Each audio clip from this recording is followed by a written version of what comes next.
we will start.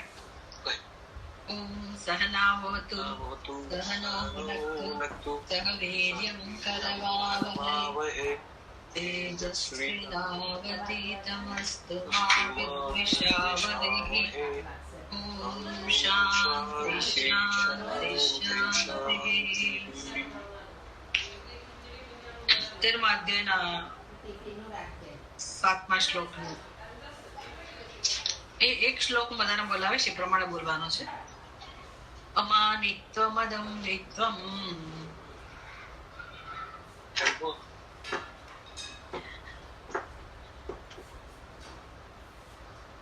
તારી પાસે પુસ્તક પણ બધા પાસે નહીં હોય. તમારી પાસે બીજા બધા લેવાનું છે, બીજા પાસે છે નહીં હોય.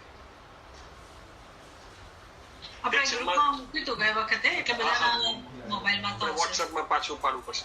હા, હવે બધા તમે લોકો તો બધા એકદમ હાઈટેક બધા લોકો છો, એટલે તમને પીડીએફ મળી શકે ભગવદ ગીતાના 13મા અધ્યાય તમારા મોબાઈલમાંથી છે. એટલે 7 થી 11 શ્લોક તમે ઓપન કરી શકો અને આપણે ગ્રુપમાં મૂકેલા છે એ પણ જોઈ શકો. અમાનિત્વમદં વિત્વમ. સ્પીકર તમારા ખોલીને મને સંભળાવો. ચલો બધા અનમ્યુટ થઈ જાઓ.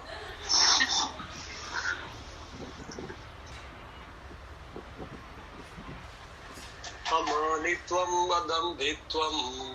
અહિંસા ક્ષાંતિરાર્જવમ. અહિંસા આર્જવમ. અહિંસા ક્ષાંતિરાર્જવમ. અહિંસા શાંતિરાર્જવમ. આચાર્યોપાસનમ શૌચમ. આચાર્યોપાસના શૌચમ. સ્થૈર્યમાત્મવિનિગ્રહઃ.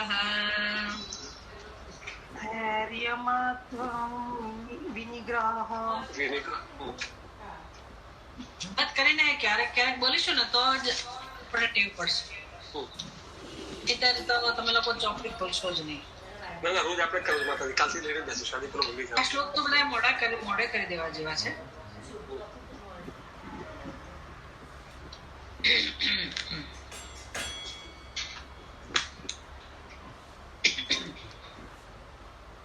આજે 20 મૂલ્યો છે ને, એમાં 2 પ્રકારના મૂલ્યો આપણને હવે બધા મ્યુટ થઈ શકે. હા, 2 પ્રકારના મૂલ્યો. આમ તો કોઈના ઘરમાંથી અવાજ નથી આવતો એટલે વાંધો નથી, પણ ધ્યાન રાખવાનું.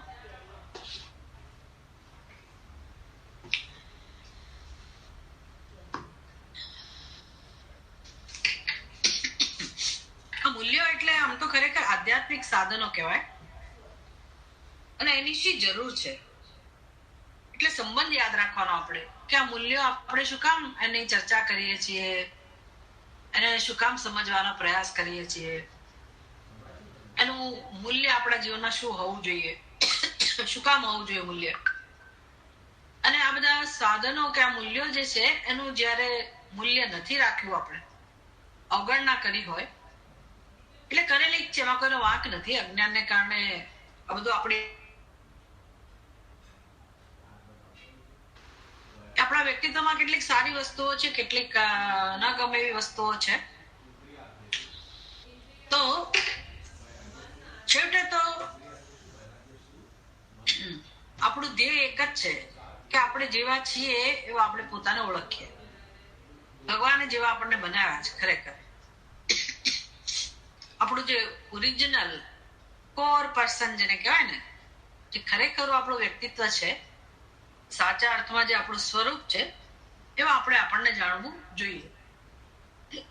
એ સ્વરૂપની ઓળખ આપણને હોવી જોઈએ કે આપણને ખરેખર આપણને એના માટે જ ખરેખર પ્રેમ છે. એ જે આપણો મૂળ સ્વભાવ ભગવાને બનાવ્યો છે ને, આત્માનો જે સ્વભાવ હોય ને, એના માટે કોઈ પણ વ્યક્તિ માટે તમને પ્રેમ હોય તો પછી છેવટે એ વ્યક્તિ ક્યારે ગમતી હોય, જો એની અંદર આ બધી વસ્તુઓ જે આત્માનો સ્વભાવ છે એટલે પ્રેમ નથી ટકતો, એટલે નિષ્ફળતા મળે છે માણસને. મોટે ભાગે બિચારા માણસો બહુ દુઃખી છે કે ભાઈ મને યોગ્ય વ્યક્તિ ના મળી, કે જીવનમાં કોઈની પાસેથી એવો પ્રેમ ના મળ્યો, આવું માણસો કહેતા હોય છે. એટલે છેવટે આપણને એની જ અપેક્ષા છે, બીજા પાસેથી પણ આ જ વસ્તુની અપેક્ષા છે. અને જ્યારે આપણે આપણા તો એના જે ગુણો છે પણ આપણી અંદર હોવા જોઈએ, એ આપણા જીવનનો આધાર હોય, એ આપણો સ્વભાવ હોય, એને અનુરૂપ આપણું વ્યક્તિત્વ હોય, એ બહુ જરૂરી છે.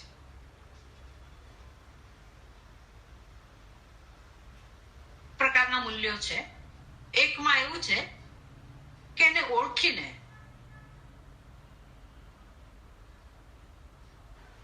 જતું કરવાનું છે.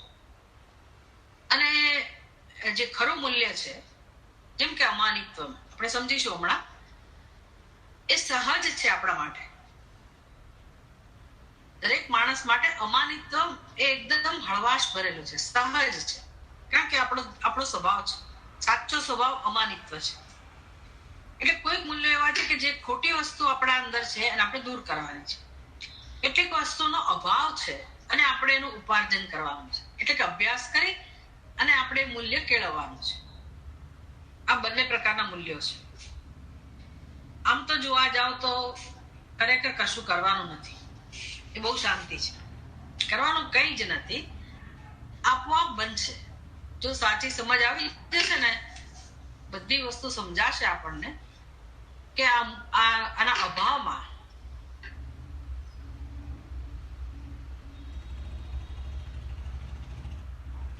આપણે શું ગુમાવીએ, એટલે એની ખબર પડે આપણને, તો પછી આપણે તૈયાર થઈ ગયા. કારણ કે એ સિવાય કોઈ બીજો ઉપાય નથી. એટલે બધી નથી સમજ, એટલે બહુ ગુમાવીએ છીએ. અને બહુ ગુમાવીએ છીએ એટલે મહત્વની વસ્તુ ગુમાવીએ છીએ. જે માણસને જોઈતું હોય છે ને, એ ખરી શાંતિ જ આપણે ગુમાવીએ છીએ. જે મહારાજને છે ને લોકો એવો પ્રશ્ન પૂછતા, સ્વામીજી જયારે અમેરિકા જવાનું શરૂ કર્યું ને, પછી કેટલાક લોકો પૂછે કે સ્વામીજી તમને શું લાગે છે, ભારતમાં લોકો સુખી છે કે ત્યાં અમેરિકામાં લોકો સુખી છે, ક્યાં સુખી છે? તો કે ભારતમાં લોકો uncomfortably unhappy. People are unhappy. લોકો દુઃખી છે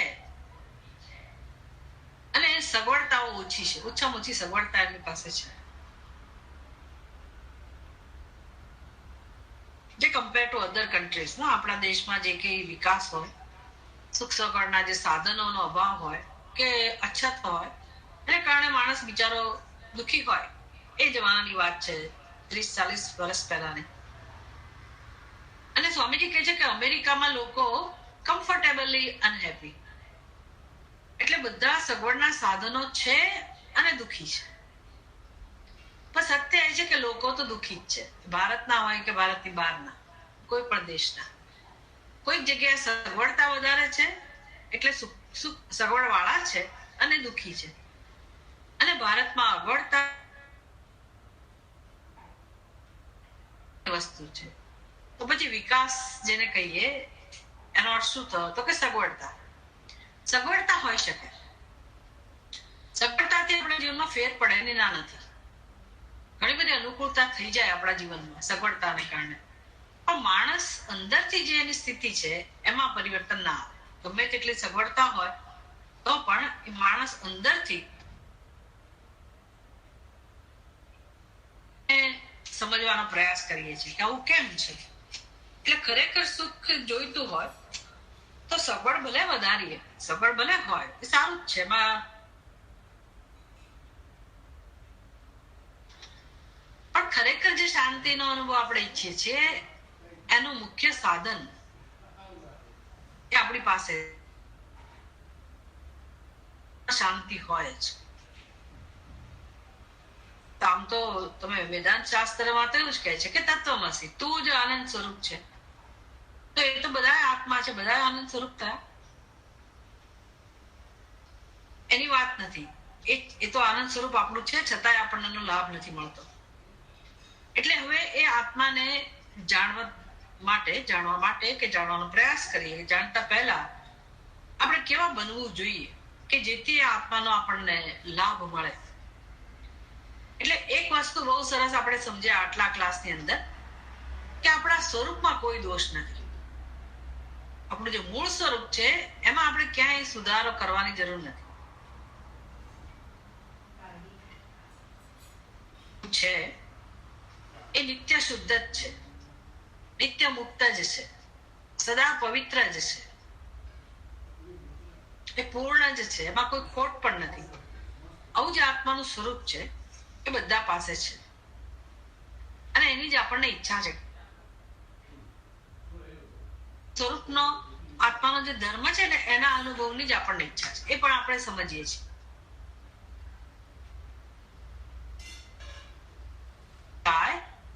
એના માટે હું શું કરી શકું?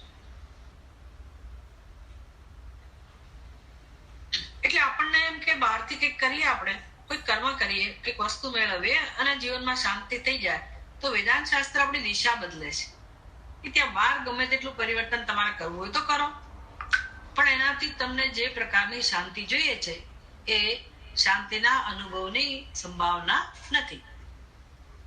એ સુખના અનુભવની સંભાવના નથી. એની સાથે કોઈ સંબંધ નથી. અને એ સુખનો અનુભવ નહીં થવા દેવા માટે તમારા પોતાના સ્વરૂપમાં કોઈ દોષ નથી. ખોટી સમજને કારણે, અજ્ઞાનને કારણે કેટલીક વસ્તુઓને આપણે બહુ મહત્વ આપી દીધું હોય. ખોટી સમજને કારણે જગતમાં દેખાદેખી હોય, હરીફાઈ હોય અને આપણી માન્યતા, એ બધાને કારણે આપણે કેટલીક વસ્તુઓને એટલું બધું મહત્વ આપી દીધું હોય જેથી આપણું વ્યક્તિત્વ એવું બની ગયું હોય. એવી માન્યતાને કારણે, મહત્વને કારણે આપણે એવો અભ્યાસ કરીએ છીએ, એવું વર્તન કરીએ છીએ. એ જે વારંવાર વર્તન કરીએ છીએ ને, આપણને એમ કે એમાં શું થઈ ગયું, એ પ્રકારે વર્તન કરવામાં શું જાય છે? એવું આખું જગત એવું જ વર્તન કરે છે, એમાં કઈ ખોટું તો છે ને એવું વર્તન કરવામાં. એટલે આપણે એવું વર્તન કરતા હોઈએ અને આપણે એવું માની લઈએ કે એવું વર્તન કરવાથી હું સલામત છું, કે મને જે જોઈએ છે મળશે. આવી આપણી સમજ છે. એટલે એક ખોટો અભ્યાસ જે થયો છે એનામાંથી જે આપણું વ્યક્તિત્વ આપણે તૈયાર કરેલું છે, આ ભગવદ ગીતા, ભગવાન એની સામે આપણું આપણે પોતે જ ભૂલો કરેલી છે જીવનમાં, અને આપણે પોતે જ શત્રુઓને આપણા મનમાં સ્થાન આપેલું છે. એને કહે આંતરિક શત્રુઓ. બહારના શત્રુઓ આપણને હેરાન કરે, દુઃખ આપે, બરાબર છે. એમાં આપણે જેટલું પુરુષાર્થ કરવો એટલો કરીએ, પણ છતાંય જે અશાંતિ છે જેને કારણે ખરા અર્થમાં એ આંતરિક શત્રુઓ છે, એ નહીં જાય ત્યાં સુધી શાંતિ મળવાની સંભાવના નથી. એટલે એ બધાને ઓળખવા અને દૂર કરવા. એટલે પહેલું મૂલ્ય ભગવાને આપણને કહ્યું અમાનિત્વમ. મૂલ્ય એટલે શું? ફોકસ મારે એના પર રાખવાનું છે કે મારા વ્યક્તિત્વમાં અમાનિત્વ આવવું જોઈએ. ભગવાને કેમ આવું કહ્યું હશે? અમાનિત્વ નું મહત્વ સમજો એવું કેમ કહ્યું હશે? કારણ કે આપણી અંદર માનિત્વ હોવું જોઈએ. એટલે આપણે હવે ઓળખવું પડે કે માનિત્વ કોને કહેવાય.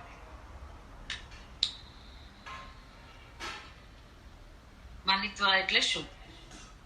અમાનિત્વને સમજવા માટે માનિત્વ સમજવું પડે. પછી એ માનિત્વ નું સ્વરૂપ આવું છે, આને માનિત્વ કહેવાય, અને એ મને ઉપયોગી છે કે ઉપયોગી નથી, કે એને કારણે જ મારા મનમાં અશાંતિ છે, એને કારણે જ મારા જીવનમાં પણ અશાંતિ છે. હું આ નહીં સમજું તો મને શાંતિ નહીં જ મળે.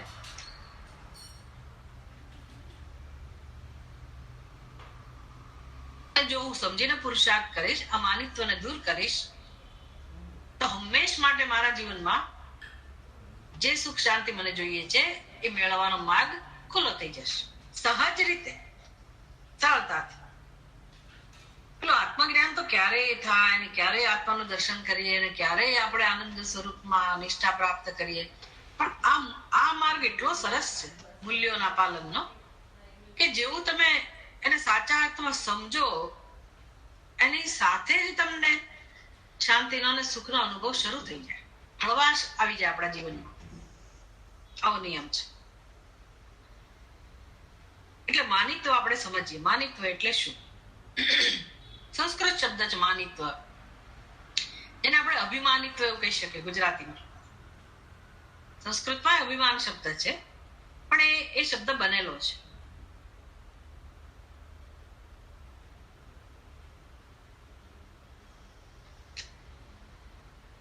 આપણે હંમેશા માનની ઈચ્છા વાળા હોઈએ છીએ. આપણને માન મળે બહુ ગમે, બધાને ગમે માન મળે, એનો વાંધો નથી, માનની અપેક્ષા હોવાનો વાંધો નથી. પણ હું એવી ડિમાન્ડ કરું, એવો વ્યવહાર કરું કે તમારે મને માન આપવું જ પડે, એ મુશ્કેલ છે. તમે મને અમુક પ્રકારે આદર આપો, માન આપો, તો જ હું હાજર રહું, તો જ હું અમુક પ્રકારે વ્યવહાર કરું, તો જ તમે ખરેખર સ્વીકાર્ય છો. આ બધી શરતો હોય છે. હું મોટો એમ કે ને આપણે, મને સૌ પૂજે,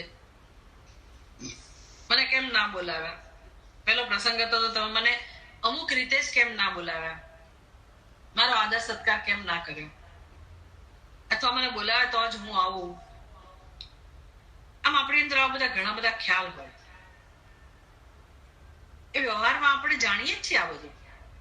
તમે તો બહુ માન માગો છો ભાઈ, ઘણી વાર હસતા હસતા કહે ને, તો બહુ માન માગો છો.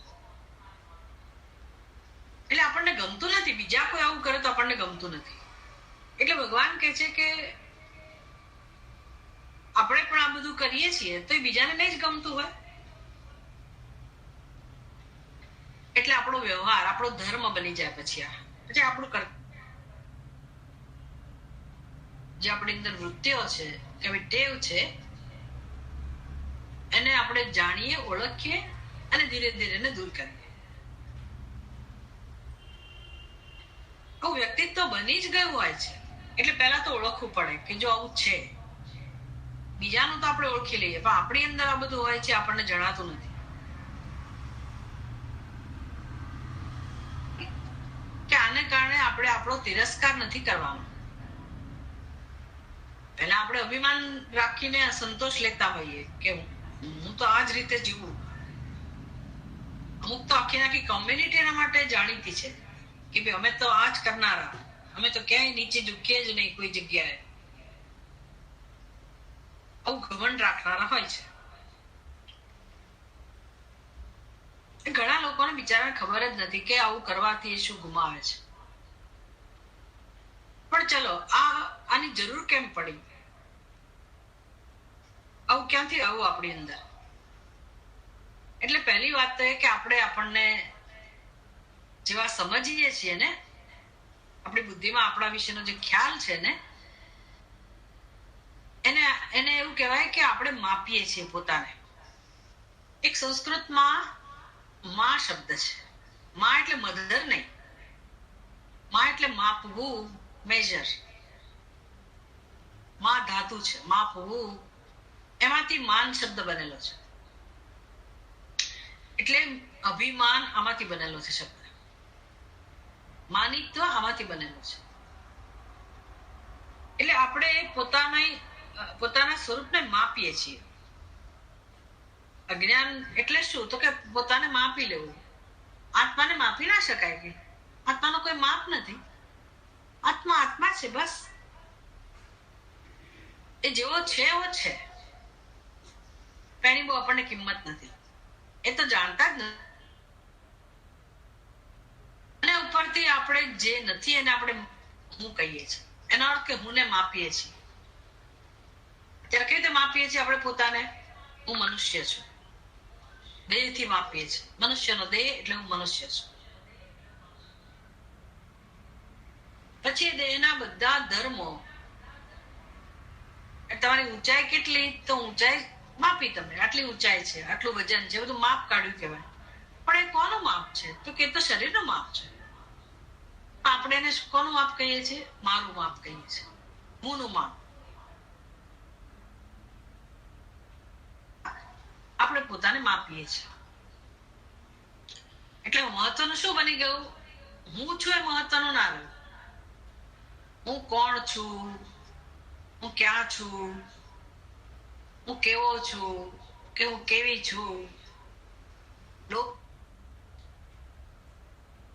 જોવી જોઈએ, લોકો સમાજમાં મારું શું સ્થાન હોવું જોઈએ, આ બધી વસ્તુઓ મહત્વની બની ગઈ. એને કહેવાય માપવું. આ બધું આપણા માટે મહત્વનું છે. એટલે હું ની કોઈ કિંમત નથી. સાચા હું ની આપણને ખબર નથી એટલે એની કોઈ કિંમત નથી. એટલે પોતે પોતાને જેવા નથી એવા આપણે માનીએ છીએ. અને એ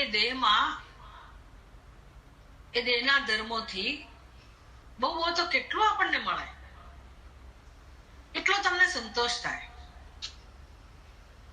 એટલે આપણે જાણતા નથી કે આપણને કેટલો બધો અસંતોષ છે. અને અસંતોષનું કારણ એક જ છે.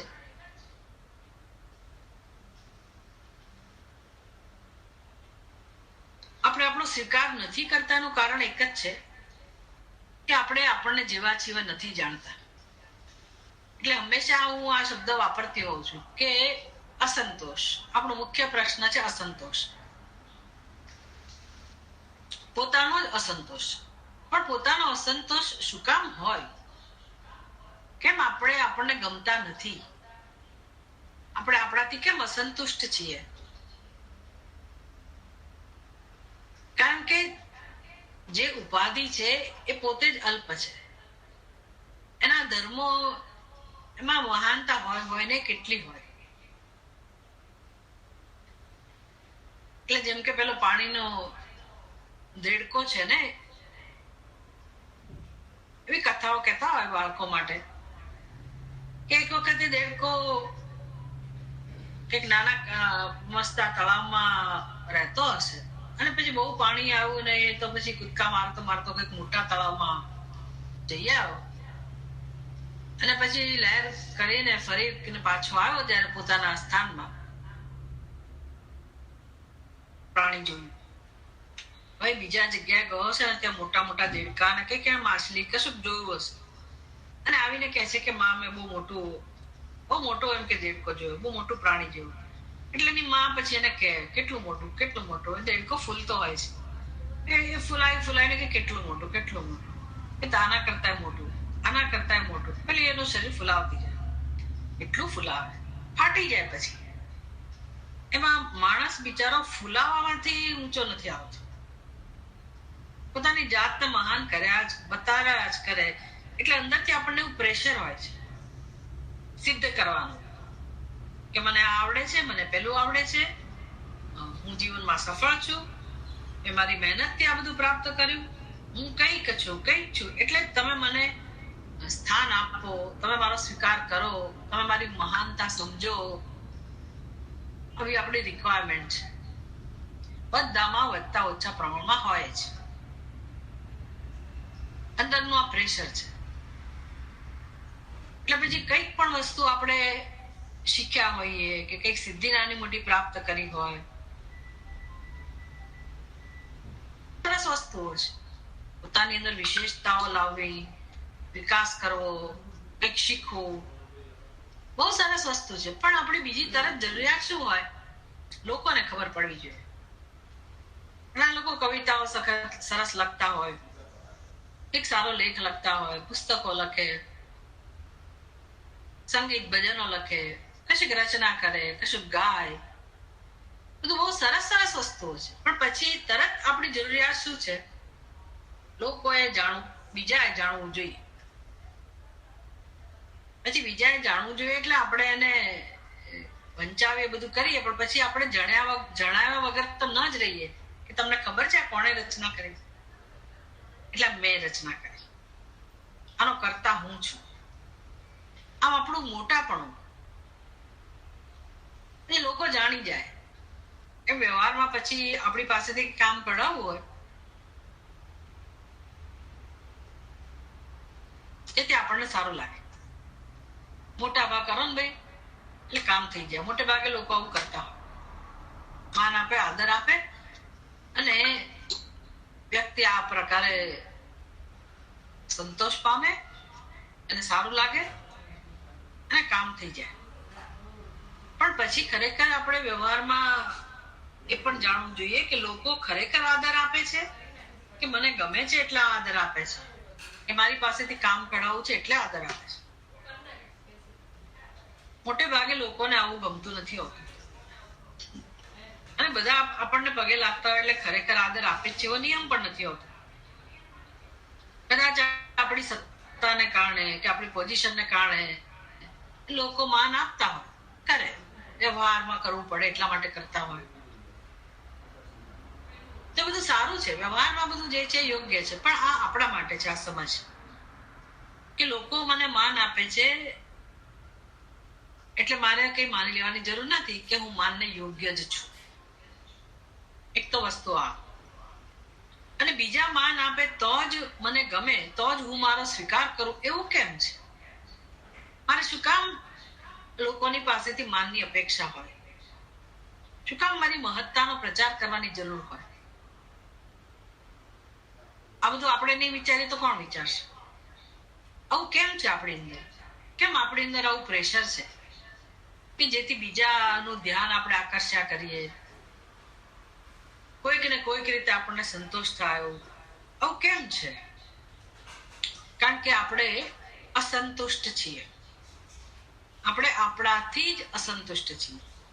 ગયા ક્લાસમાં આપણે આ વાત કરેલી કે બધા લોકો, મનુષ્ય માત્ર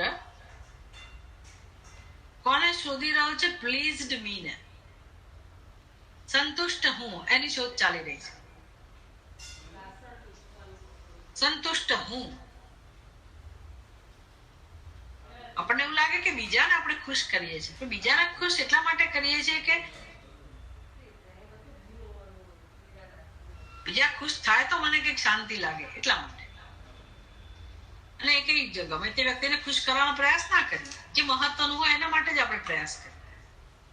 એટલે કઈ પણ પ્રવૃત્તિમાં આપણી શોધ, આપણે કોને શોધીએ છીએ? તો કે સંતુષ્ટ હું ને, પ્લીઝ મી ને, એની શોધ ચાલી રહી છે.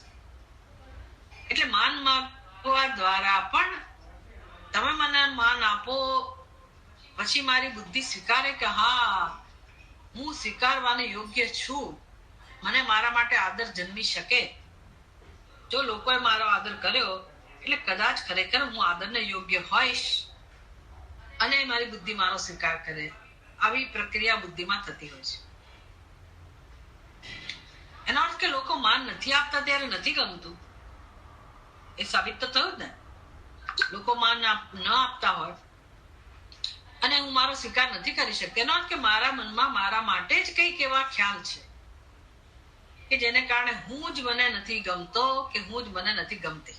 આને કહેવાય આત્મા અસંતોષ, આત્માનો અસ્વીકાર. સ્વરૂપનો અસ્વીકાર કહીએ પણ સ્વરૂપનો અસ્વીકાર છે એનો અસ્વીકાર છે. થોડીક અઘરી ભાષા છે, પણ એવું છે ને કે બુધવારે તમારે થોડું એવું તો માની જ લેવાનું કે ભાઈ થોડી કસરત તો કરવી પડશે બૌદ્ધિક સ્તરે. બીજા બધા સત્સંગ કેવા હોય તો કે બસ મોજથી તમે સાંભળી શકો. આ સાંભળવાનું નથી. તો હજી હું તમને પ્રશ્ન પૂછતી નથી, પણ પ્રશ્ન એટલે થોડુંક તો ચિંતન તમારે સાથે સાથે કરવું પડશે. એટલો લાઈટ સત્સંગ આપણો નહીં હોય. કેટલાક અઘરા શબ્દો પણ આવે, અઘરી વિચારધારા પણ હોય. આપણે બહુ વિચારવા ટેવાયેલા ના એટલે નાય ગમે, કંટાળો પણ આવે.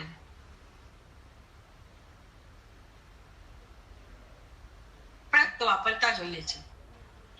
પણ બીજી બધી દિશામાં કે વાપરવાથી આપણા મૂળભૂત પ્રશ્નો ઉકેલાતા નથી. એટલે જો આ બધું સમજ્યા હોઈશું ને તો જીવનની એક દિશા આ એક જ કામ કરવાનું છે. બાકી બધા માટે બુદ્ધિ છે આપણી પાસે. વ્યવહાર કેમ કરવો, જગત કેમ ચલાવવું, નહીં હોય તો ભગવાન શીખવાડશે. થોડા ટપલા પડે ને આપણે નિષ્ફળ થઈએ ને આ થાય તે થાય ને શીખીએ. બધું શીખી જવાય ધીરે ધીરે. પણ આ વસ્તુ શીખવા નહીં મળે. એટલે આપણે પોતાનો અભ્યાસ કરી રહ્યા છીએ કે અત્યારે આ ક્ષણ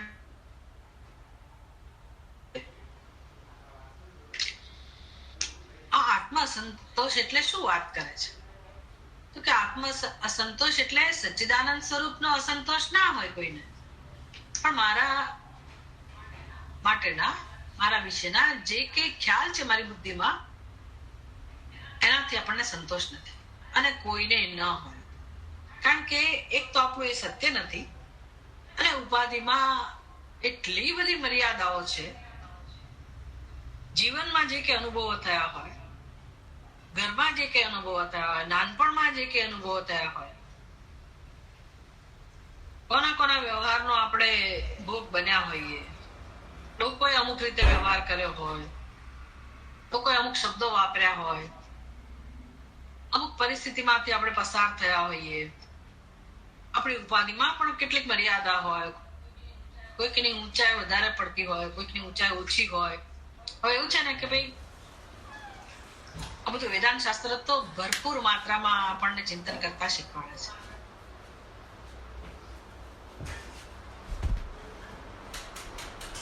બહેનો માટે ને ભાઈઓ માટે. ઊંચાઈ તો કે ભાઈઓને સરસ લાગે, ભાઈઓ માટે ઊંચા હોવું સારું.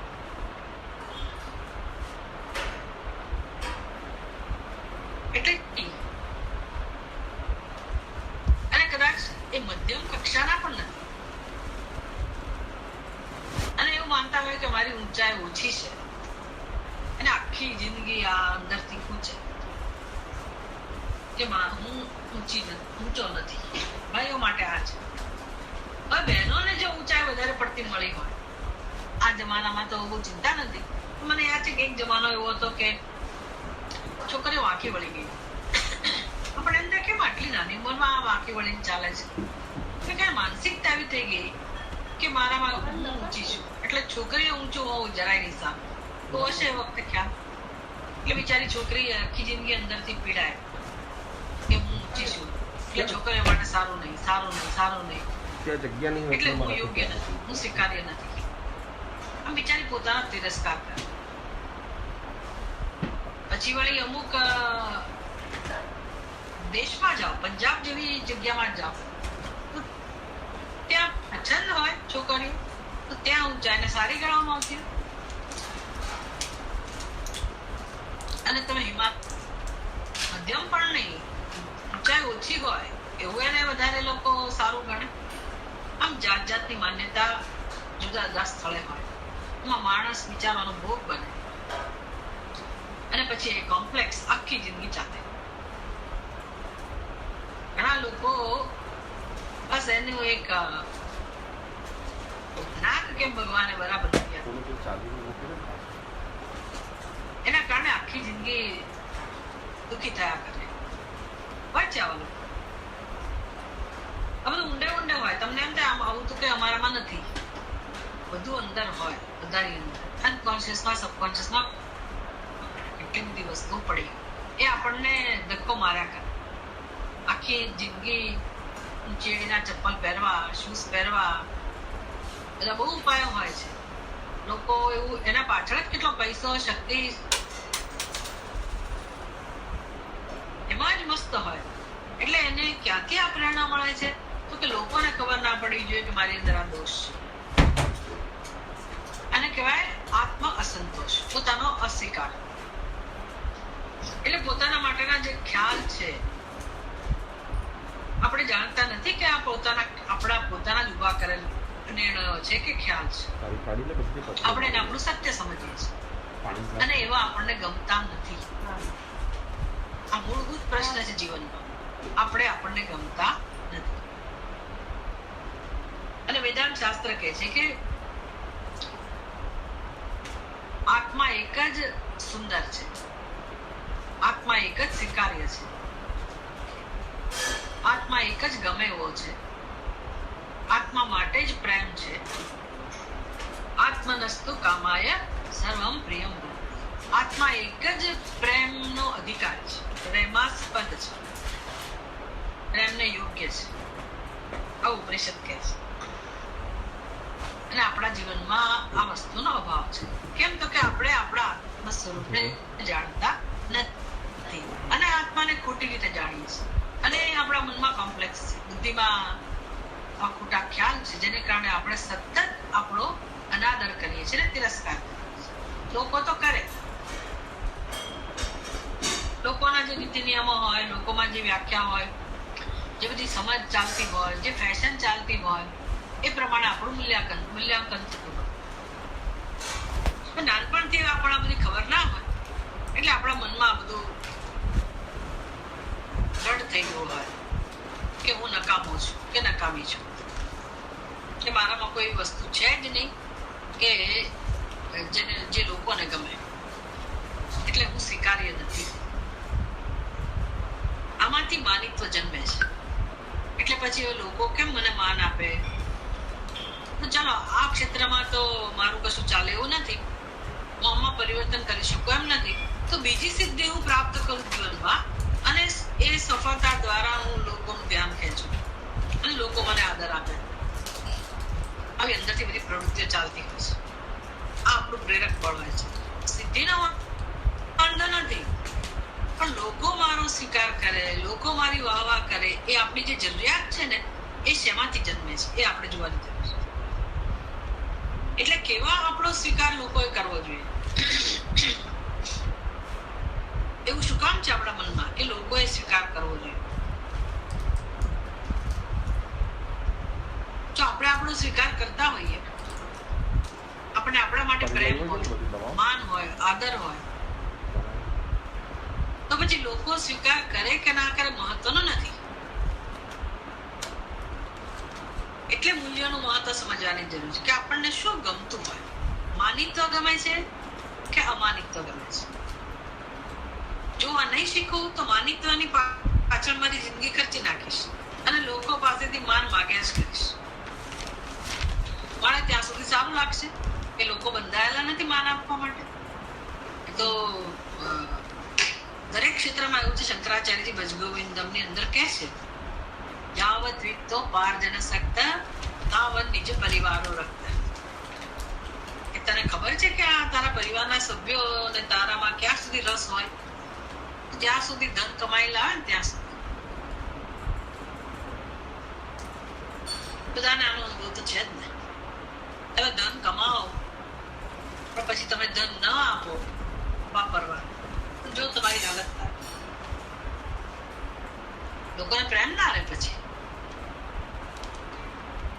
અમે એટલે તો પૈસા વાપરવા મળશે, કે આવી સુખ સાહેબી મળશે, ફલાણું મળશે, ઢીકણું મળશે, એટલા માટે તો અમે આ જીવન શરૂ કરીશું. એટલે તમારે આપવા જ પડે. શું કરવું? એટલે લોકોને શેમાં રસ છે? તમે જે કમાણી કરીને આપો છો એમાં સુખ સગવડના સાધનો વસ્તુ થયેલા ભલા ઓફિસરોની હાલત જુઓ, પછી કોઈ માન ના આપે. ઓફિસમાં તો નથી જ આપતા, ઘરમાં ના આપે. પહેલા 2-3 વાર ચા પીવાની ટેવ હોય, રિટાયર થયા પછી આવે આ માણસ, એક વાર શરૂમાં આપે, પછી કઈ દે સવારે તો પી લીધી, પરાણે બનાવે, પછી કે જાતે બનાવી લો. હવે તો આ બધું બધાને અનુભવ છે. પણ એની સાથે વાંધો નથી, જાતે બનાવી લેતા શીખી લઈએ. ચા કોઈની પાસેથી અપેક્ષા ના રાખીએ, ઠીક છે. પણ આવું છે જગત, આવું છે જગતના નિયમો તો આવા જ છે. એટલે માનિત્વને દૂર કરવા માટે આપણે આપણું આત્મનિરીક્ષણ કરવાની જરૂર છે. બીજી બાજુ એક સરસ બધી ટિપ્સ છે જીવનમાં સુખી થવાની, અને બહુ જ કિંમતી છે આ વસ્તુ. જેમાં નિષ્કપટતા છે, સરળતા છે, કોઈ સ્વાર્થ નથી. કેમ વ્યવહાર કરવો, અહીંથી આપણને શીખવા મળે. તો વિષ્ણુ સહસ્ત્ર નામની અંદર ભગવાન વિષ્ણુનું એક નામ છે માનદ. અમાની માનદ એવા બે નામ છે. જે વિષ્ણુ સહસ્ત્ર નામનો પાઠ કરતા હોય ને એ લોકોને હોમવર્ક આપું છું કે કયા શ્લોકની અંદર આ નામ આવે છે, શોધી કાઢો. તમારી પાસે જો આ ભગવદ ગીતા હોય ને આ પુસ્તક, પણ અત્યારે જવાબ આપવાની જરૂર નથી, તમે શોધી કાઢજો. વિષ્ણુ સહસ્ત્ર નામ બહુ સુંદર સ્તોત્ર છે, બહુ જ સુંદર સ્તોત્ર છે. ભગવાન વિષ્ણુના 1000 નામ છે અંદર, અને વિશ્વ પિતામાં આ નામ આપી રહ્યા છે. એને જયારે એની પાસે યુધિષ્ઠિરને મનમાં બહુ દુઃખ હતું, અને એની નિવૃત્તિના ઉપાય માટે એને ભીષ્મ પિતામહ પાસે જવાનું હતું. અને એમણે પૂછ્યું કિમ જપન ઉચ્યતે જંતુ જન્મ સંસાર બંધનાત, કિમ જપન ઉચ્યતે જંતુ જન્મ સંસાર બંધનાત. બધા શરૂઆતમાં બહુ સરસ પ્રશ્નો છે, જે છે કે આ જીવ કોના નામનો જપ કરે, કોના જપ કરતા કરતા દુઃખમાંથી મુક્ત થઈ શકે, કયા એ દેવતા છે, કયું એ નામ છે. બહુ સરસ પ્રશ્નો પૂછે. કયો ઉપાય છે, કો ધર્મ સર્વ ધર્માણા, બધા ધર્મોમાં કયો એવો ધર્મ શ્રેષ્ઠ છે કે જેથી આ દુઃખમાંથી મુક્ત થાય. અને વિશ્વ પિતામાં વિષ્ણુ ભગવાનના 1000 નામ કહે છે કે જો વિષ્ણુ ભગવાન એક જ છે, એના નામનો જપ કરવો, પાઠ કરવો, દુઃખમાંથી મુક્ત થવાય છે. બહુ સુંદર સ્તોત્ર છે. એને બધું મોઢે કરવાનો શોખ હોય ને એ લોકો થોડા શ્લોકો મોઢે કરી શકે. આ બધી વસ્તુઓ મૃત્યુ પર્યંત આ વસ્તુ આપણી સાથે રહેનારી છે. આપણા મનમાં, આપણી બુદ્ધિમાં વસી જાય બધી વસ્તુ. એનો એક અનેરો પ્રભાવ હોય આ બધા પાઠનો. આપણી વાણી ઉપર અસર થાય, મન ઉપર અસર થાય, વિચારો ઉપર અસર થાય, ભાવના ઉપર અસર થાય. એટલે આ બધું આપણે આપણા મનમાં એને સ્થાન આપ્યું હોય તો આ માનિકતામાંથી કેમ બહાર આવવું એ આપણને આવડી જાય.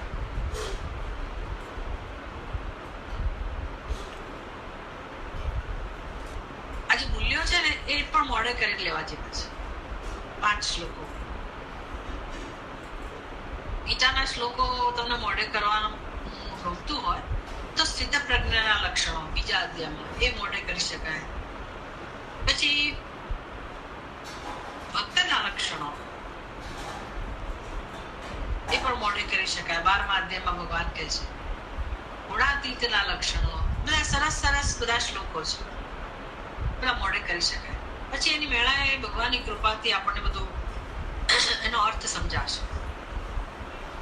પણ વિષ્ણુ સહસ્ત્ર નામની અંદર ભગવાનનું નામનું છે અમાની માનદ. ભગવાન સ્વયં કેવા છે તો કે અમાની.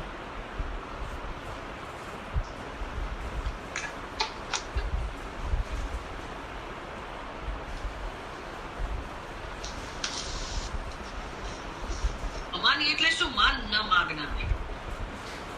પોતે તો માન નથી માંગતા, પાછો એનો સ્વભાવ કેવો છે? માનદ. પોતે તો માન ના માંગે, બીજાને માન આપે. રામચંદ્રજીનો પણ આ સ્વભાવ. એ પણ કોઈ વ્યક્તિને મળવાનું થાય તો સામે ચાલીને પહેલા પોતે પહેલ કરે બોલવાની, અભિનંદન કરવાની, અભિવાદન કરવાની. બહુ સરસ સ્વભાવ છે. એ બોલાવે તો જ હું બોલું આવું નહીં. પોતે જ પહેલ કરે, પોતે જ સામેથી નમસ્કાર કરે, માન આપે. એટલે જ્યારે માણસને માન ગમે જ છે તો ભગવાન કહે છે કે વ્યવહાર કરવાનું સરળ થઈ જાય કે તમે બીજાને માન આપો. તો કહીશ કે આ મૂલ્યની દ્રષ્ટિએ તો ઠીક છે, પણ જે માન નહીં આપવાથી કેટલું નુકસાન છે. આપણા મનમાં બીજાને માટે જયારે માન નથી કે સન્માન નથી રાખતા, આપણે આદર નથી આપતા, એને કારણે જીવનમાં કેટલો સંઘર્ષ છે. કેમ કે સ્વતંત્રતા આવી ગઈ, સ્વચ્છંદતા આવી ગઈ, વિવેક ના રહ્યો. નાના મોટાનો વિવેક જ ના હોય, પછી બોલવાની સ્વતંત્રતા હોય તો નાની મોટી વાતમાં આપણે ગમે તેનું અપમાન કરી નાખતા હોઈએ. આપણે કોણ છીએ, શું છીએ, ક્યાં છીએ, કયું પદ છે, આપણે શું બોલવું જોઈએ, શું ના બોલવું જોઈએ, એનો વિવેક ના હોય અને કોની સાથે વ્યવહાર કરીએ છીએ. એ વડીલ છે, એનો અમુક હોદ્દો હોય, અમુક સ્થાન હોય. મહાભારતમાં બધી વસ્તુ શીખવા મળતી હોય. જયારે અર્જુન બહુ ગુસ્સે થઈ ગયો એના ગાંડીવનું અપમાન થયું ત્યારે એને તો વ્રત લીધેલું કે મારા ગાંડીવનું અપમાન કરશે એનો વધ કરી નાખીશ. હવે પોતાના જ મોટા ભાઈએ આ પ્રકારનું અપમાન કરેલું એકવાર અને એનો વધ કરવા તૈયાર થઈ ગયો અર્જુન. પછી કૃષ્ણ ભગવાને સમજાવ્યો કે ભાઈ આ તું જયારે એનું અપમાન કરીશ મોટા ભાઈનું તો એ વધ બરાબર જ છે, વધ કર્યા સમાન છે. ઉકેલ બતાવો ત્યારે આપણને ખબર પડે કે ઓહો આપણાથી મોટા હોય એનું આ પ્રકારે આપણે અપમાન કરીએ તો આ કૃત્ય આવું કહેવાય. બધું છે આવું. અને મોટા ભાગના ઝઘડા ઘરમાં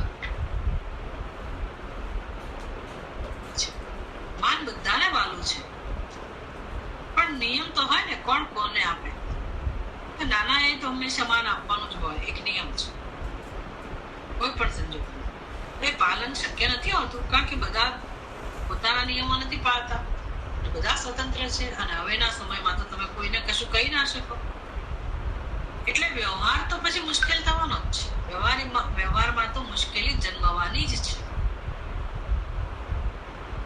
એટલે આપણે ત્યાં નિયમો બહુ સ્પષ્ટ હતા અને શિક્ષણ પણ એવું હતું. માતા પિતા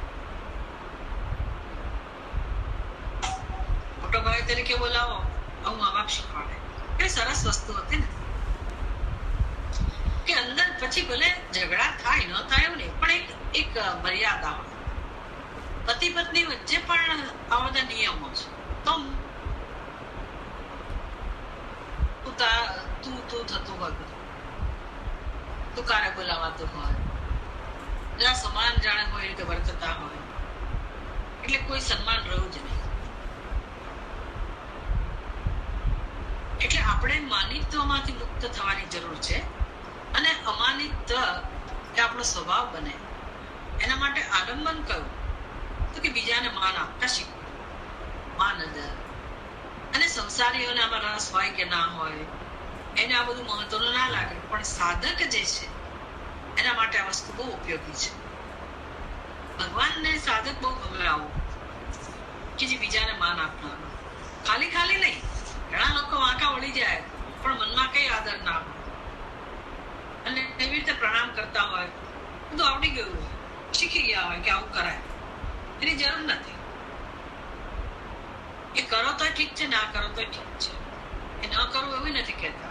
સ્પિરિટ અને ફોર્મ બંનેમાં માનીએ છીએ આપણે, પણ આ સમજ હોય કે આપણે બીજાને જયારે આદર આપીએ છીએ તો આપણા હૃદયમાં કેવી લાગણી જન્મે છે, આપણા મનમાં માન આપતી વખતે કેવો ભાવ જન્મે છે, એ બહુ મહત્વનું છે. એમાં આપણો પોતાનો તિરસ્કાર નથી, આપણી શોભા છે. આપણે માન આપતા હોઈએ ત્યારે આપણે કેવા દેખાઈએ છીએ, એમાં શોભા જ હોય આપણી. અને બીજાને માન ગમે છે તો ભગવાન કહે છે માન આપવું, આપણો સ્વભાવ બનાવી દેવો. તો પછી ઘણા બધા પ્રશ્નો પણ ઉકલી જશે અને માનની જે અપેક્ષા છે એ અપેક્ષા પણ દૂર થશે.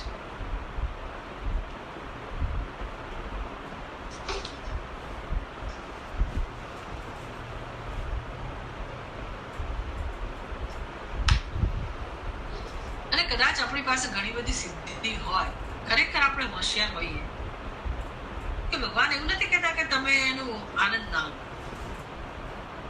તમે એનું ગૌરવ લઈ શકો, એને આપણે સમાન કહીએ છીએ. પણ હજી એમાં એ પણ સંસારી મનુષ્ય માટે છે કે સમાન મહત્વનું હોવું જોઈએ. સાધક માટે તો સમાનની પણ બહુ ચિંતા નથી, એ પણ એ સમર્પિત કરવા તૈયાર છે ભગવાનને, એને સમાન જેવું પણ નથી, એટલે આત્મગૌરવ જેવું પણ નથી. એ આત્મગૌરવ, એનું આત્મગૌરવ શેમાં છે? તો કે એને શોભે, એને છાજે એવો જે વ્યવહાર કરવા માટે સાવધાન છે, એટલે શિસ્ત છે એનામાં, અથવા એ શિસ્ત કેળવી રહ્યો છે. ગમે તેવો આડેધડ સ્વચ્છંદ વ્યવહાર ન કરવો એના માટે પ્રયત્નશીલ છે, એવો સાધક જે આપણે બનવાનું છે, આપણે એની જેવા બનવા શીખવાનું છે આપણે. પણ જે આધ્યાત્મિક ઉન્નતિ ઇચ્છતા સાધકો છે એ આ પ્રકાર વ્યવહાર કરતા હોય.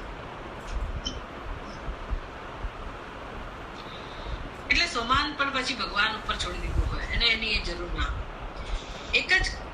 એક જ ઉપાય છે, આપણને માનની જરૂર ક્યારે ન પડે, આપણે પોતે પોતાનું મહત્વ સમજીએ.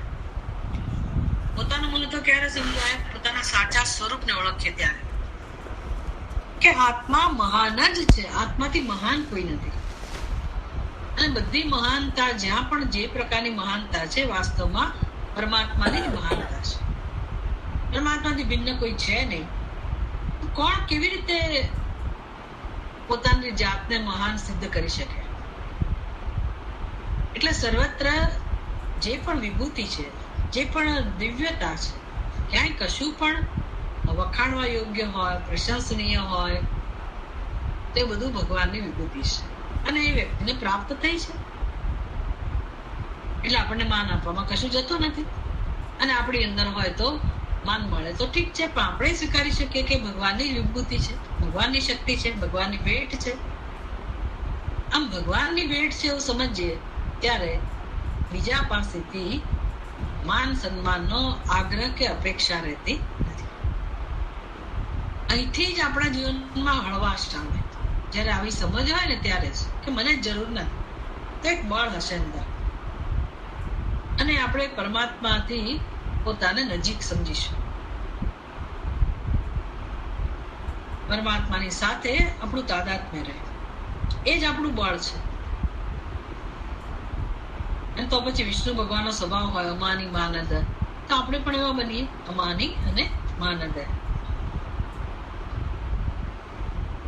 એટલે પછી કરવાનું શું રહ્યું? સમજ એકમાત્ર, વિવેક દ્રષ્ટિ, કે માનની જરૂર ક્યાં છે. ઘણી વાર એવું હોય કે ના ભાઈ મને જરૂરત છે, કેમ તો કે મારા જીવનમાં બહુ તિરસ્કાર થયો છે, એટલે ક્યાંકથી માન મળે તો આપણને બહુ સારું લાગે, તો કઈ વાંધો નહીં, દયા ખાવાની પોતાની, કે ભાઈ આ થોડોક માનની જરૂર છે તો કઈ વાંધો નહીં, એવી અપેક્ષા રાખીએ આપણે બીજા પાસેથી કે માન મળે. પણ શરત તો આટલી છે કે આપણે તો માન આપવું જ પડે, અને નમ્રતા હશે, પ્રમાણિકતા હશે, યોગ્યતા હશે તો માન એની મેળાએ આવશે જ. તો પ્રાર્થના કરવાની.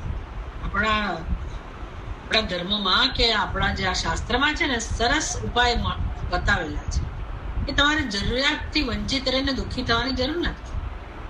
જે પણ વસ્તુની જરૂરિયાત હોય તો તમે એના માટે યોગ્યતા પ્રાપ્ત કરો. તો ઘણા લોકો પૂજા પાઠ કરતા હોય તો એનાથી જ એને સન્માન મળતું હોય, ઘણા લોકો સત્યવાદી હોય એનાથી જ એને માન મળતું હોય, ઘણા લોકો ખરેખર પ્રમાણિક હોય એનાથી જ માન મળતું, ભલે ને નાના કદનો માનવી હોય, કદનો આદમી હોય, તો શું થઈ? એટલે આપણી પાસે બધી શક્તિ છે, એના પ્રાર્થના દ્વારા પણ આપણે માન માગી શકીએ, પણ માનિત્વ અને આપણે પોષણ આપવાની જરૂર નથી. આમ માનિત્વને દૂર કરવાનું મહત્વ, એ જે મૂલ્ય છે, સાધન છે, એને અમાનિત્વ એવું ભગવાને કહ્યું છે. એ જ રીતે બીજું સાધન છે અદંભિત્વ.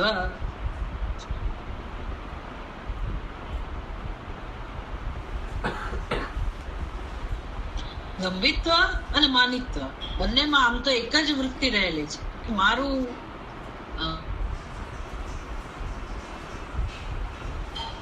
મારું મહત્વ પ્રગટ કરું.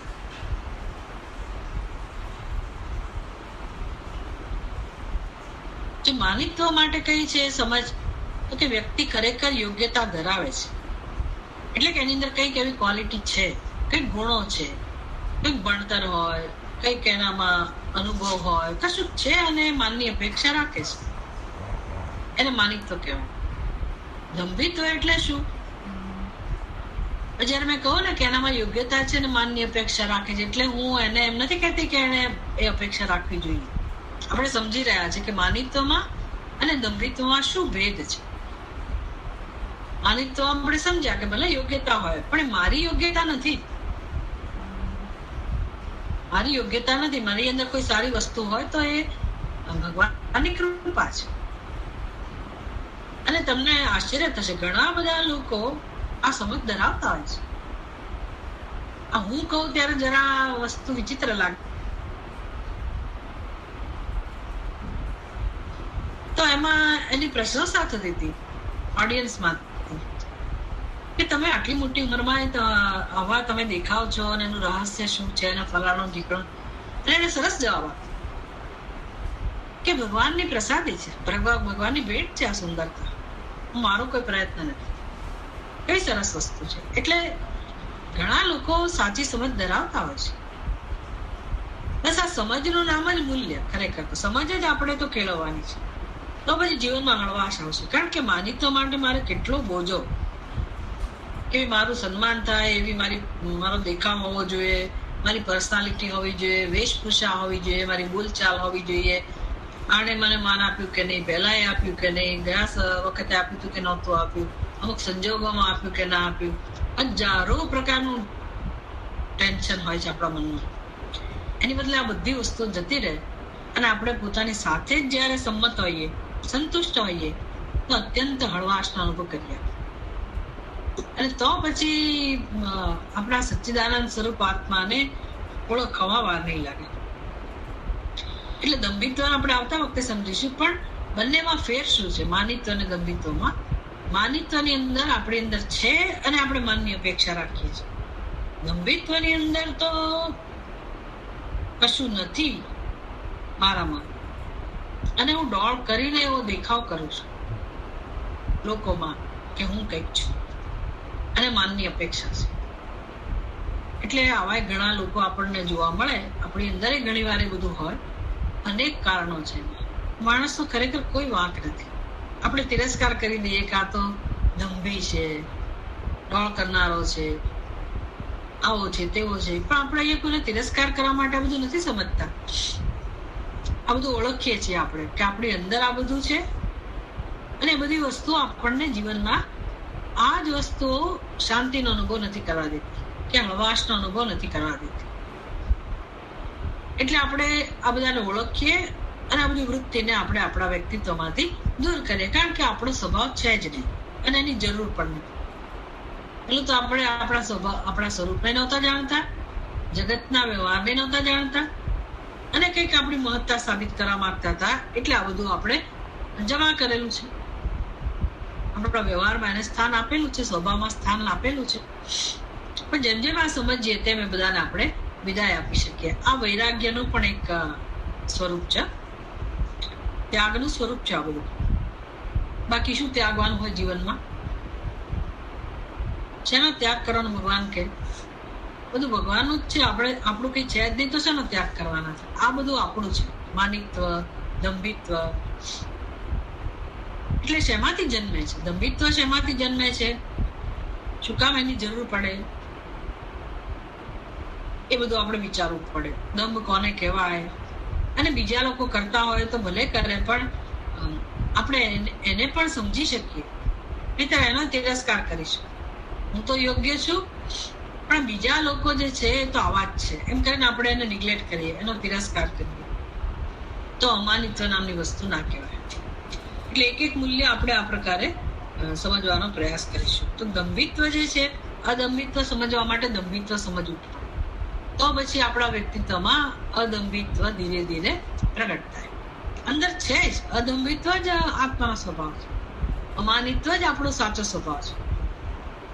અને આ જ ખરા અર્થમાં આધ્યાત્મિક ઉન્નતિ છે. આધ્યાત્મિક ઉન્નતિમાં બીજું કશું કરવાનું નથી. બીજું આપણે ભગવાનનું ભજન કરીએ એ તો એક આપણી ફરજ છે, આપણું કર્તવ્ય છે, કર્મ છે, પસંદ કરેલું કર્મ છે.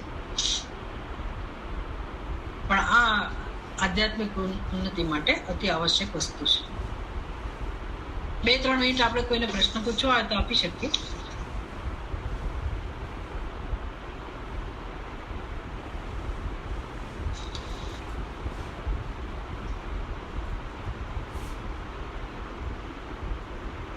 તમને એવું લાગે કે વ્યવહારમાં મુશ્કેલી પડે છે કે કોઈનું માનિત્વ વચ્ચે આવતું હોય, કઈ પણ પ્રકારનો પ્રશ્ન હોય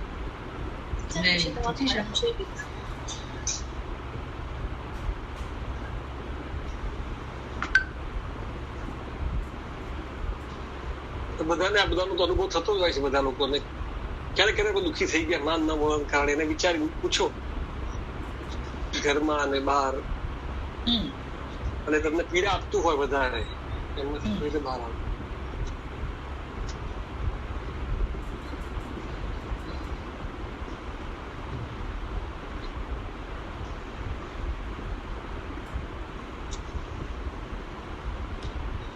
ઇવન માતાજી ઘણી વાર એવું થાય, દાખલા તરીકે બીજા મને માન આપે પણ ઘણી વાર કોઈ અપમાન બી ના કર્યું હોય પણ આપણા રીતે લોકો ના ચાલતા હોય. દાખલા મેં એવું નક્કી કર્યું કે આવું આવું થવું જોઈએ અથવા બધાએ આવું આવું કરવું જોઈએ, મારી અપેક્ષાઓ હોય અને સંભાવ એવું ના થાય કારણ કે ઓબ્વિયસલી એને ખબર ના હોય ઘણી વાર તો મારા મનમાં શું પડ્યું છે. અને વગર આપણે એમને પોતે માની લઈએ કે મારું રિસ્પેક્ટ રાખતા નથી. ઘણા લોકો એવું થાય છે અને મને પોતાને કહેવાનું હોય કે દાખલા તરીકે એને આપણે કીધું ના હોય કે મને શું જોઈએ છે, એને મનમાં જ એને કલ્પના કરી હોય, આપણે જાણતા ના હોય અને એ દુઃખી હોય કે મને માન ના મળ્યું. પછી આપણને ઘણી ખબર પડે કે આટલી વાતોથી કીધું હોત તો કોઈ વખત કરી આપત. ઘણી વાર તો આવું બી થતું નથી કે મનમાં માની તો બી રાખે અને પોતાની ઈચ્છા જ મૂકી રાખે અને વિચાર લે કે બસ મારું કઈ છે નહીં. વાત સાચી છે, પણ હવે પ્રશ્ન કોનો છે? એમાં આપણો તો કોઈ દોષ નથી ને. ના, આપણો દોષ નથી. આપણે એવું કરતા હોય તો ચોક્કસ આપણો દોષ છે. એટલે હવે એ વ્યક્તિ જો સત્સંગ સાંભળતી હોય, એ વ્યક્તિ આ સત્સંગ સાંભળતી હોય અને એને એવું સમજાય કે ભાઈ આવું હું બીજા માટે જયારે આવી રીતે ફરિયાદ કરું છું, કે દુઃખી થઉં છું કે આટલું પણ નથી સમજતા અને મને આ રીતે મારો સ્વીકાર ના કર્યો કે મને માન ના આપ્યું, તો એ સમજી શકે કે આને માનિત્વ કહેવાય. અને એ તમે વ્યક્ત કરી શકો બીજા સાથે કે ભાઈ હા તમે મને માન ના આપ્યું, એક વખત થયું, બીજી વખત થયું, તમે ધ્યાન દોરી શકો. તમારી અંગત વ્યક્તિ હોય તો કરી શકો, પણ સાથે સાથે સમજવું પણ જોઈએ કે આને માનિત્વ કહેવાય. અત્યારે એની જરૂરિયાત હોય કે બીજા એને ઓળખે, સમજે અને મહત્વ આપે, એ સ્વીકાર્ય છે. તો એ રજૂઆત કરી શકે. એના માટે કઈ ઝઘડો કે દુઃખી થવાની એવી જરૂર નથી, એની અભિવ્યક્તિ હોઈ શકે અને સામે વ્યક્તિ એને ઉપયોગી થાય, રસ લે, એ બધું કરે. પણ પછી આ તો દરેક જીવની પોતાની જવાબદારી છે વ્યક્તિની. આધ્યાત્મિક ઉન્નતિ તો એનું નામ છે, એટલે દરેકે સમજવું પડે. એટલે આ તો સીધો આપણા માટે જ ઉપદેશ છે કે હું શું કરી શકું માનિત્વ માટે, અમાનિત્વ માટે. ભગવાન કેમ મને અમાની બનવાનું કહે છે, માનિત્વ કેળવવાનું કહે છે? મારે મારા આત્માને જાણવાનું છે, મારે બીજાને નથી જાણવાનું. એટલે બીજા માન આપે જરૂરી નથી, પણ જરૂરી હોય તો ભલે, પણ નથી જ આપતા તો તમે બળજબરી કોઈની પાસેથી કેવી રીતે માન માગી શકો? માન મળે તો મળે, ક્યારેક મળે ક્યારેક ના મળે, પણ જબરજસ્તી માન માગી પણ ના શકાય કોઈની પણ પાસે. એટલે પછી તો ઢોંગ કરીને લોકો માન આપે, આપણને એવું લાગે કે જો મારું માન જાળવ્યું. અત્યારે વ્યવહાર એવો જ ચાલતો હોય દુનિયામાં.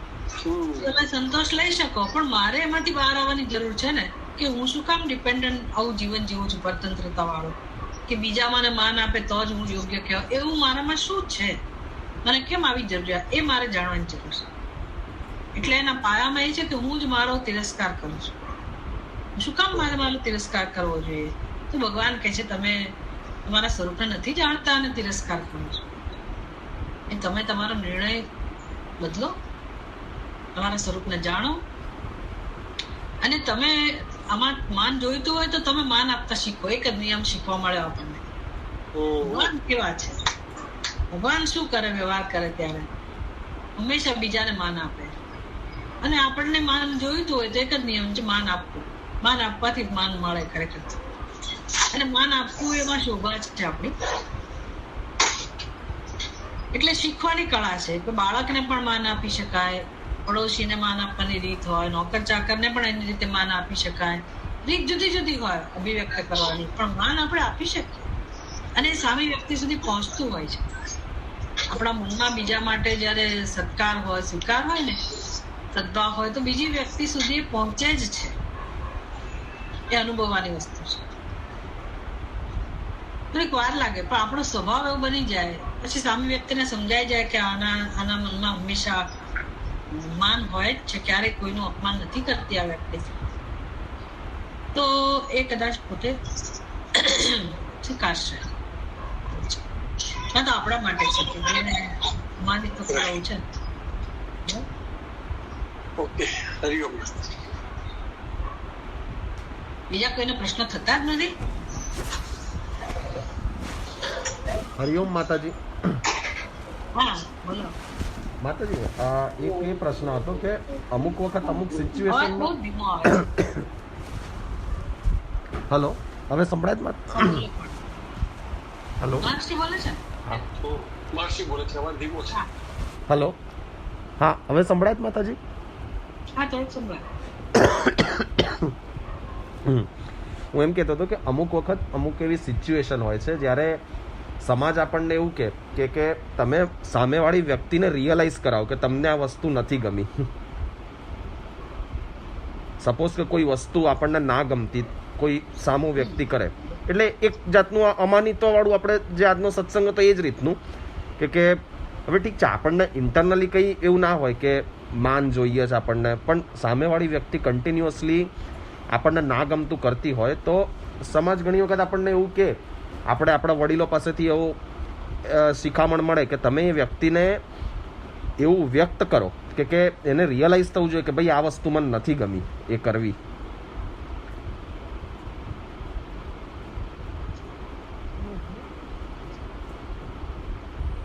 એટલે આપણી ક્ષમતા ઉપર આધાર છે, એવું કઈ કેવું જરૂરી નથી.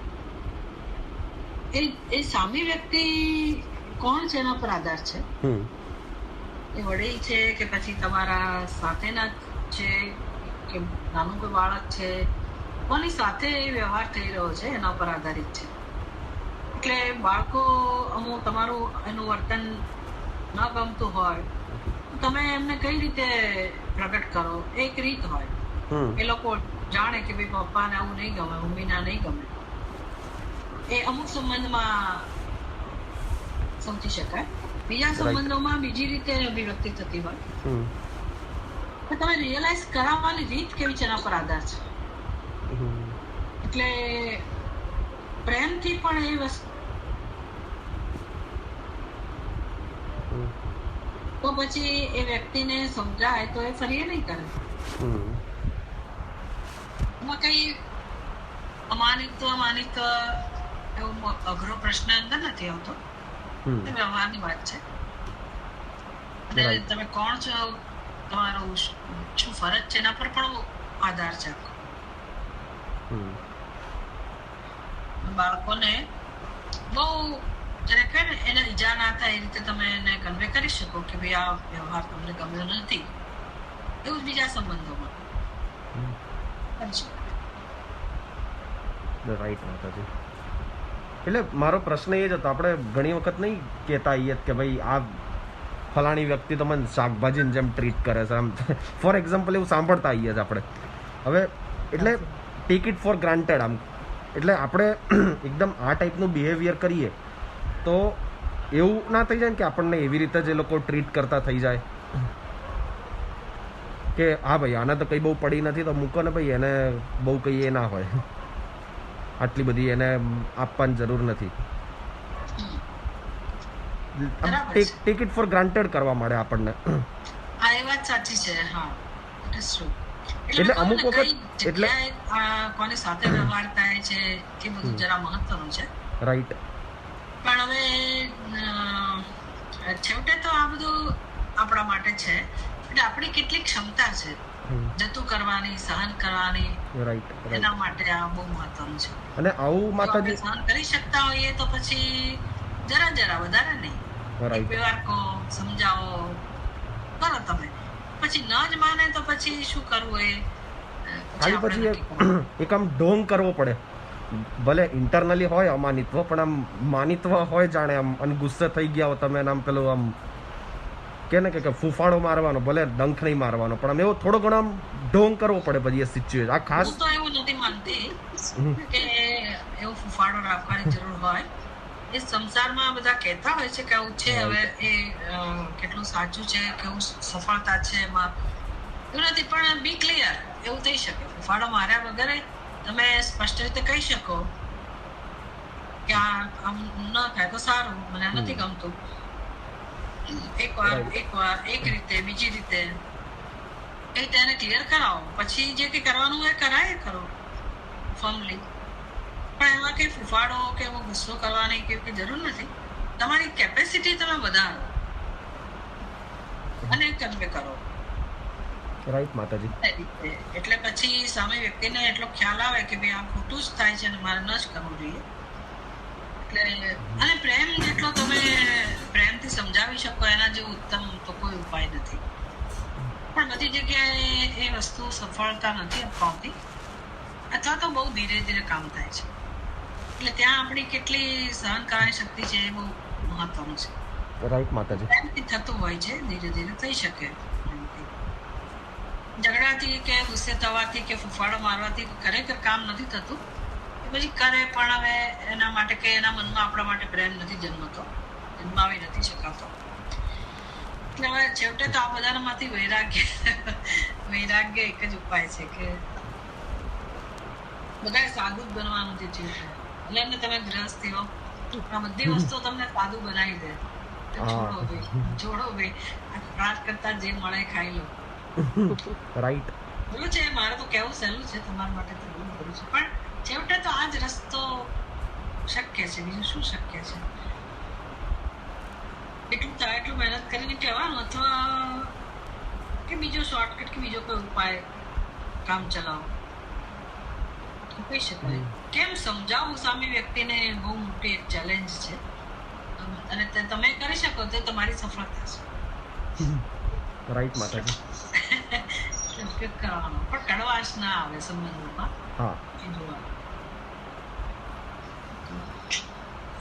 આપણે હા, હરિઓમ માતાજી. કોઈને પૂછવાનું છે?